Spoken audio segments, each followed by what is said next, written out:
My name is Dr. Jennifer Hayes, and I'm the Chief Forensic Pathologist at the Cook County Medical Examiner's Office in Chicago, Illinois. I perform autopsies on people who died under suspicious, sudden, or unexplained circumstances. I examine bodies, determine causes of death, provide evidence for criminal investigations, testify in court. I've performed over 3,000 autopsies in my 22-year career. I cut open bodies, remove organs, weigh them, examine tissues under microscopes, document every finding. I'm comfortable with death. I see it every day, in every form: gunshot wounds, stabbings, overdoses, accidents, suicides, murders. On October 3, 2023, I began experiencing the deceased's final 24 hours in reverse during autopsies. As I dissect their bodies, I live backwards through their last day. I experience their death first, then work backwards through their final hours, their last meal, their morning, waking up on what would be their final day alive. I see murders before the police do. I know causes of death that don't match the physical evidence. I witness crimes no one else saw, experience deaths from the inside, feel what they felt as they died. But I can only experience it backwards. And I can't stop the dissections to save anyone because they're already dead. The Cook County Medical Examiner's Office is one of the busiest in the United States. Chicago has a high homicide rate, drug overdoses, accidents, sudden deaths. We handle 5,000+ cases annually. I oversee 8 forensic pathologists, manage the autopsy schedule, consult on complex cases, and still perform autopsies myself 3 to 4 days per week. I'm 46 years old, born and raised in suburban Chicago, daughter of a detective and a nurse. I went to Northwestern for undergrad and medical school, did my forensic pathology fellowship here in Cook County, never left. This is home. Being chief forensic pathologist means I see the worst deaths Chicago has to offer. Decomposed bodies, burned remains, dismembered victims, children who died from abuse, people who were murdered in ways that defy comprehension. I've learned to compartmentalize, to separate the person from the body, to focus on the science and evidence rather than the tragedy. October 3, 2023, was a Tuesday. I had 3 autopsies scheduled, all homicides from the weekend. The first case was a 34-year-old male, Marcus Williams, found dead in his apartment with a single gunshot wound to the chest. Police suspected suicide but wanted autopsy confirmation. I began the external examination at 8:47 a.m. Male, African-American, well-nourished, single gunshot entry wound to the left anterior chest, no exit wound. Gunshot residue on his right hand, consistent with firing a weapon. Preliminary assessment, possible suicide. At 9:15 a.m., I made the Y incision, cutting from each shoulder to the sternum, then down to the pubis. Standard autopsy procedure. I'd done this thousands of times. As my scalpel cut through Marcus Williams' skin, I felt something. Not physically. Mentally. Emotionally. A sensation of being somewhere else, someone else. I was Marcus Williams, standing in his apartment, and I was dying. The gunshot, the impact, chest exploding in pain, falling backwards, hitting the floor, can't breathe, blood filling my lungs, darkness closing in. And then I was moving backwards in time. The gunshot reversed. The bullet pulled out of my chest. The gun lowered. I was standing again, whole, alive. Marcus Williams, moments before death. Someone else was there. A man I didn't recognize, holding the gun. Not me, someone else shot me. Then time reversed further. The man was leaving, walking backwards out of the apartment. Marcus, me, was arguing with him. Words I heard in reverse, meaningless. Further back, the man arriving, knocking on the door. Me opening it, surprised to see him. Further back, I was alone in the apartment, watching TV, drinking a beer. Evening, maybe 9 p.m. Further back, eating dinner, takeout Chinese food. 7 p.m. Further back, coming home from work. 5:30 p.m. I pulled my scalpel away from the body, gasping. I was back in the autopsy suite, standing over Marcus Williams' open chest. My assistant looked at me with concern. Dr. Hayes? You okay? Yes. Sorry. Just dizzy for a moment. You want to take a break? No, I'm fine. Let's continue. But I wasn't fine. I'd just experienced Marcus Williams' death. I'd felt the gunshot, the pain, the drowning sensation as blood filled his lungs. I'd seen the man who shot him, someone else, not suicide. I'd lived backwards through his final hours, from death to dinner to arriving home from work. And it had felt completely real. I continued the autopsy mechanically. Removed the heart, examined the gunshot trajectory. The bullet had entered the left ventricle, lacerated the aorta, lodged in the thoracic spine. Fatal wound. But the angle was wrong for suicide, too horizontal, not the typical upward angle of someone holding a gun to their own chest. I documented, gunshot wound trajectory inconsistent with self-infliction. Manner of death, homicide, not suicide. After the autopsy, I pulled the detective assigned to the case. You need to investigate this as a murder, not suicide. Someone else shot him.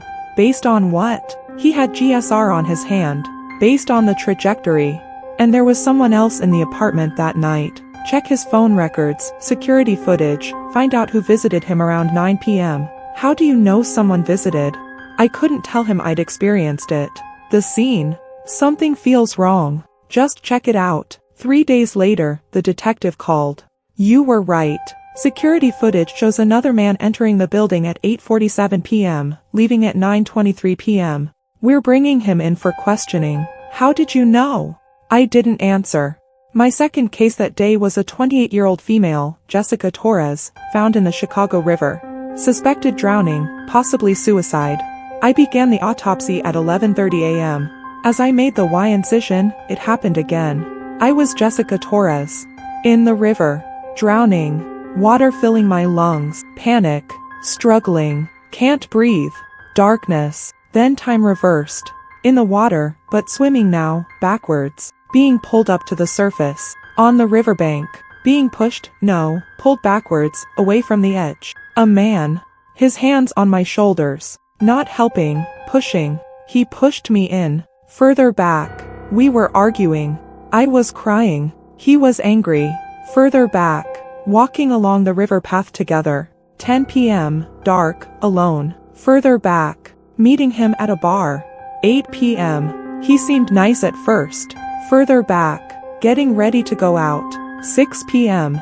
My apartment. Excited for a date. I pulled away from the body, heart racing. Dr. Hayes, my assistant asked. I'm okay. Continue. Jessica Torres didn't commit suicide. She was murdered.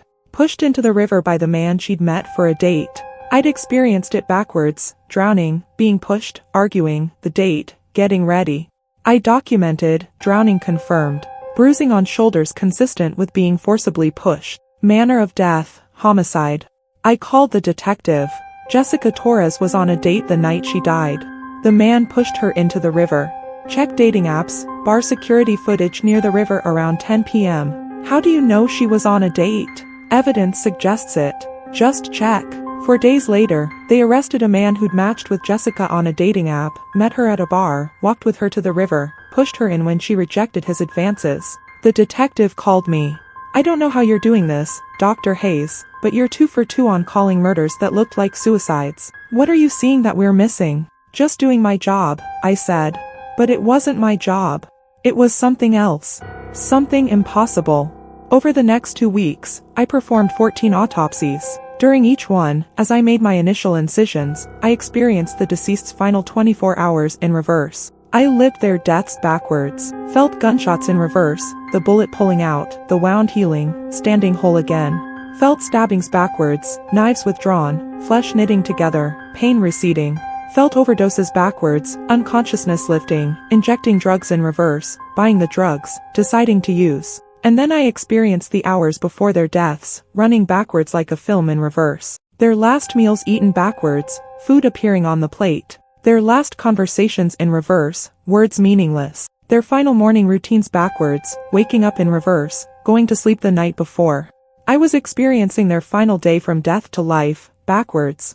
And the information I gained was specific, detailed, impossible to know from autopsy alone. Case, 42-year-old male, apparent heart attack. During autopsy, I experienced him being poisoned, drinking coffee, someone adding something to his cup when he wasn't looking. I tested for toxins we wouldn't normally check. Found digoxin poisoning. His wife was arrested. Case, 19-year-old female, apparent accidental fall from a balcony. During autopsy, I experienced her being pushed by her boyfriend during an argument. Documented defensive wounds I might have missed otherwise. He was arrested. Case, 60-year-old male, found dead in his car, apparent carbon monoxide poisoning accident. During autopsy, I experienced someone else starting the car, closing the garage door with him inside, leaving him to die. His business partner was arrested. I was solving murders through impossible knowledge, and I couldn't tell anyone how I knew. On October 23rd, I performed an autopsy on a 7-year-old boy, Daniel Martinez, who died from what appeared to be asthma complications. As I made the Y incision, I experienced his death backwards. Choking. Can't breathe. Lungs closing. Panic. His mother there, not helping. Watching him die. Time reversed. I was Daniel, breathing normally moments before the attack. His mother giving him something, not his inhaler. Something else.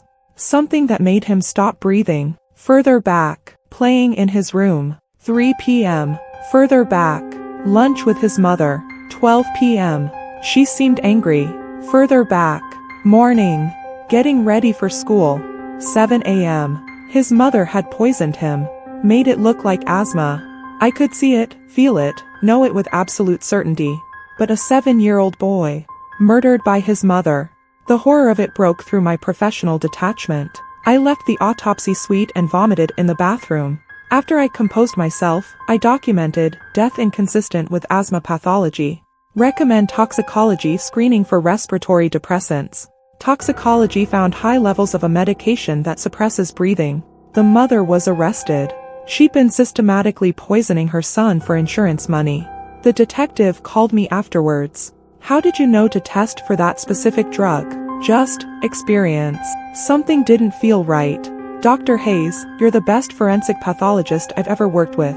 It's like you can see things no one else can see. He had no idea how accurate that was. On November 1st, I was called to testify in the Marcus Williams murder case, the first one where I'd experienced the reverse timeline. The defense attorney cross-examined me. Dr. Hayes, you determined this was a homicide based on bullet trajectory. But the victim had gunshot residue on his hand. How do you explain that? The residue could have been transferred when the killer placed the gun in the victim's hand to stage a suicide. Could have been? You're speculating? I'm providing a forensically sound explanation consistent with the evidence, but you can't prove someone else was in that apartment. The bullet trajectory proves someone else fired the weapon. The angle is biomechanically impossible for self-infliction. I couldn't tell them I'd experienced it. I'd seen the killer, felt Marcus's confusion and fear, lived backwards through the murder. But forensically, all I could provide was the physical evidence. The defendant was convicted. The jury believed the trajectory evidence, but I knew the truth in ways they couldn't imagine. I'd been Marcus Williams in his final moments, experienced his death from the inside, lived backwards through his last day. On November 8th, I had the worst case of my career. A 5-year-old girl, Emma Rodriguez, found dead in a park. Signs of sexual assault and strangulation. The kind of case that haunts even experienced pathologists. I almost refused to perform the autopsy. Asked one of my staff to handle it. But I'm the chief. The worst cases are my responsibility. At 9 a.m., I began the external examination. At 9:32 a.m., I made the first incision. And I was Emma. Dying. Choking. Hands around my throat. Terror. Pain. Darkness. Time reversed. The assault. The attack. Details I won't describe. Horror beyond comprehension. Further back. Being grabbed in the park. 4 p.m. A man. I didn't know him. Further back. Playing on the swings. 3 p.m. Happy. Innocent. Alive. Further back. Arriving at the park with her mother. 2 p.m. Excited to play. I pulled away from the body, shaking uncontrollably. Ripped off my gloves. Ran to the bathroom. Collapsed on the floor, sobbing. I'd experienced a 5-year-old's rape and murder from the inside.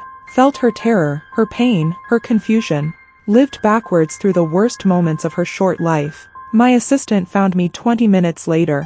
Dr. Hayes, do you need help? I can't do this one. Please. Someone else. Dr. Hayes, you've never refused a case. I'm refusing this one. Get Dr. Patterson. Please. Dr. Patterson completed Emma's autopsy. I stayed in my office, shaking, unable to function. That evening, the detective on Emma's case called. We have a suspect. Man caught on park security cameras. We need your autopsy findings. Talk to Dr. Patterson. He completed the autopsy.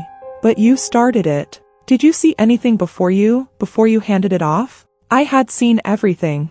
I'd experienced her death, the assault, being grabbed, the man's face. I could identify him if I saw him. But I couldn't explain how I knew. Just, find the man in the security footage. He's the one. We know. We're bringing him in now. But Dr. Hayes, are you okay? Patterson said you had a breakdown during the autopsy. I'm fine. Just, some cases are harder than others. The man was convicted. DNA evidence, security footage, forensic findings. Justice was served. But I carried Emma's death inside me. I'd experienced her final moments. I'd been her, felt her terror, lived backwards through the worst day of her life. On November 15th, I requested a meeting with the Cook County Medical Examiner, Dr. Robert Green. Robert, I need to discuss something. During autopsies, I've been experiencing unusual perceptions. What kind of perceptions?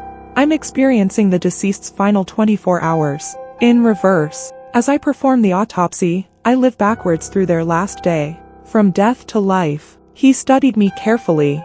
Jennifer, that's not medically possible. I know.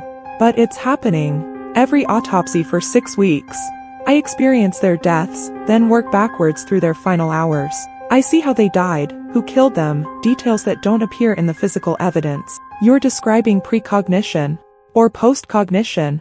Psychic abilities. I'm describing what's happening. And it's how I've been solving cases. Marcus Williams, Jessica Torres, the poisonings, the staged accidents, I knew those were murders because I experienced them. Jennifer, you solved those cases through excellent forensic pathology. Pattern recognition, attention to detail, experience. I solved them because I lived through the victims' deaths. I felt Marcus Williams being shot.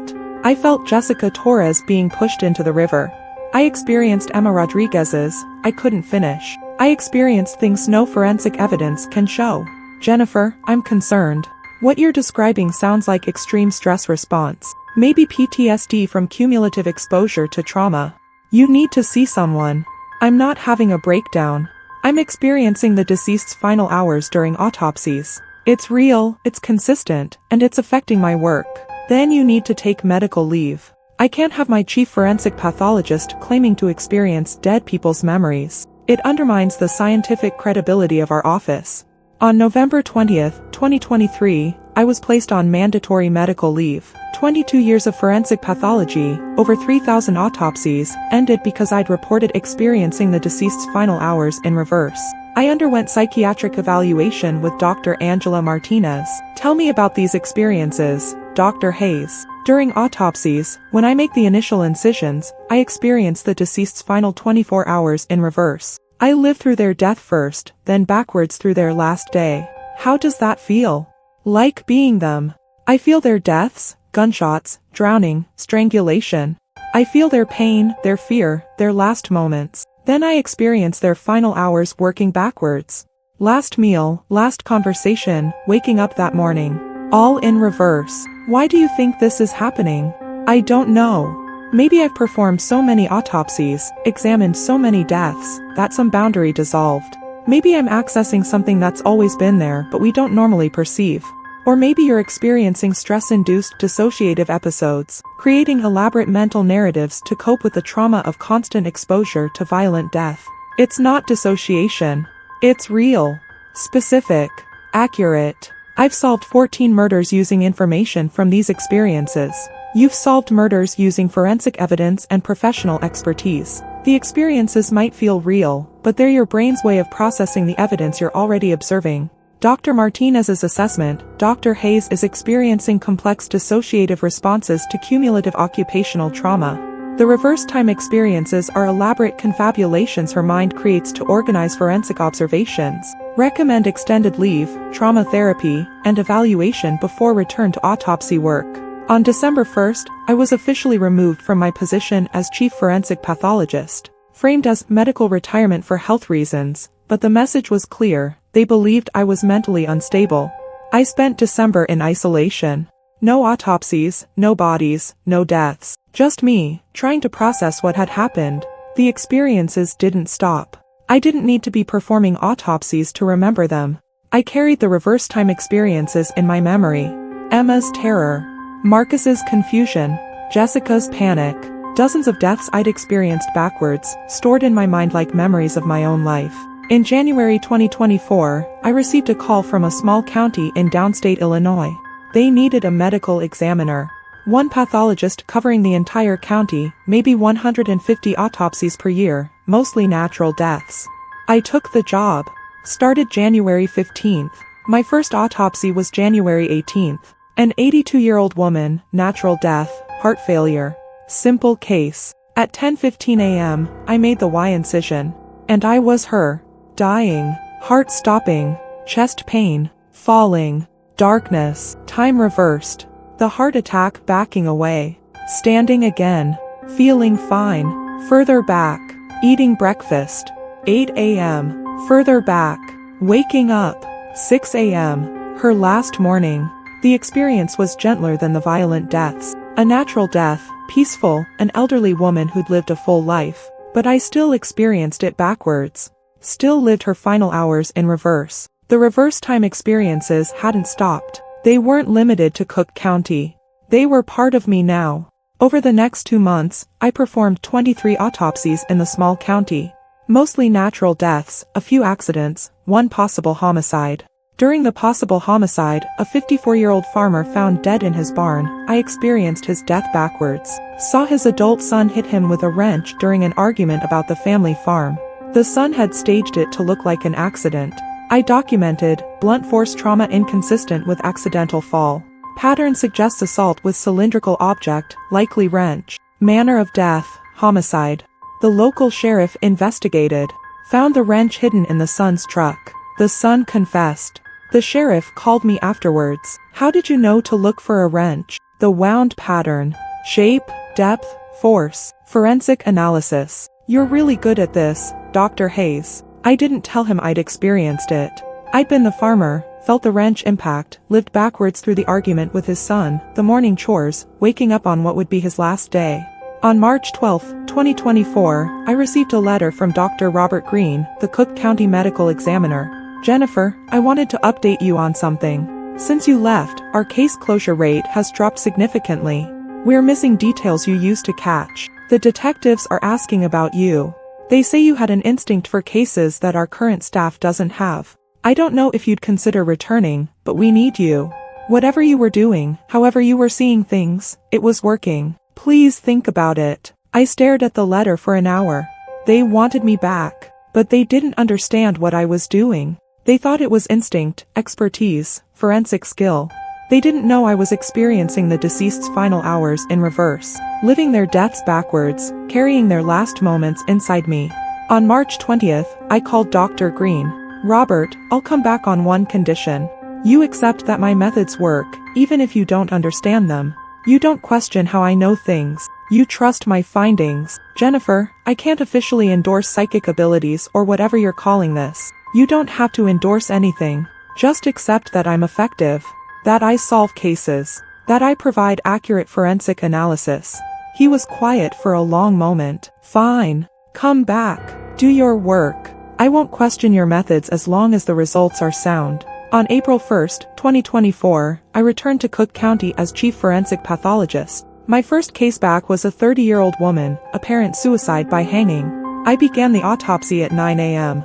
As I made the Y incision, I experienced her death backwards. Hanging. Choking. Darkness. Time reversed. The noose loosening, pulling away, standing again. But someone else was there. A man. He placed the noose, lifted her unconscious body, staged the suicide. She'd been drugged first, then hanged while unconscious. Murder, not suicide. I documented everything. The detective found the ex-boyfriend, found the drugs in his apartment, made the arrest. Welcome back, Dr. Hayes, the detective said. We missed you. I'm 46 years old. I'm the chief forensic pathologist at Cook County Medical Examiner's office. I perform autopsies on the dead and provide evidence for the living. And during every autopsy, I experience the deceased's final 24 hours in reverse. I live their deaths backwards, from the moment they die, working back through their last day, feeling what they felt, seeing what they saw, knowing how they died from the inside. I can't change what happened to them. They're already dead when they reach my table. I can't save them. I can only bear witness. But I can give them justice. I can see the murders others miss.